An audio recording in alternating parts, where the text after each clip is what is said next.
In The Witness, I intended to convey the theme of time, specifically exploring the ideas of what someone would do if they had the ability to control it.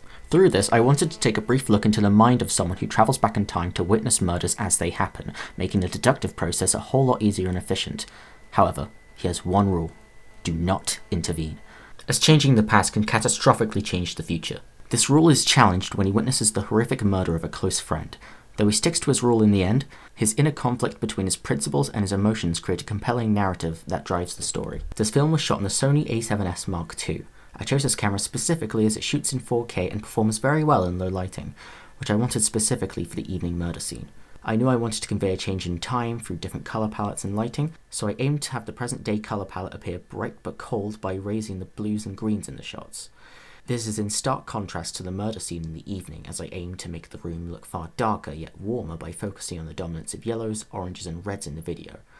Not only do these contrasting palettes establish the differences in time, but they also convey different atmospheres from one another. The warm colour scheme of the evening foreshadows the rage-induced event that's about to occur, as well as making the place feel like someone's living there. This juxtaposes with the present day, as the room feels colder and empty, like whatever life was there has vanished. Nearly everything in the final cut was recorded in Foley. I want to talk specifically about the Foley recorded in the murder scene, as this was the most challenging scene to account for. I specifically chose not to show the murder on camera, as I wanted to challenge myself and tell a story with off-screen sound, as allowing the audience's imagination to fill in the visual blanks can be even more disturbing. The knife unsheathing is the sound of two knives being rubbed together. This helped to immediately imply what was going to happen. For the impact of the stab, I recorded myself stabbing a watermelon and a lettuce and layered them over each other for extra impact. I recorded the rustling of a raincoat as the murderer wears a similar material, and placed this effect just before the impact of the stab to imply a fluid stabbing motion rather than just a stab impact. Disgusting cracking of bones and tearing of flesh is actually just me breaking a leek and squashing watermelons.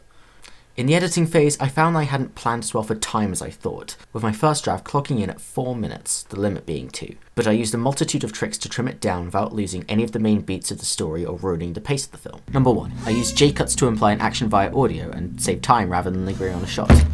Number 2. I created a walk-by transition in After Effects to smoothly continue over to the next shot, rather than placing an awkward cut and wasting time. Number 3, I increased nearly every shot in the film to 125% speed, enough to cut the duration down while not being so fast that the actions look sped up. This helped to heavily cut it down. I also wanted to sell the idea that the murderer and the victim were really frozen in time.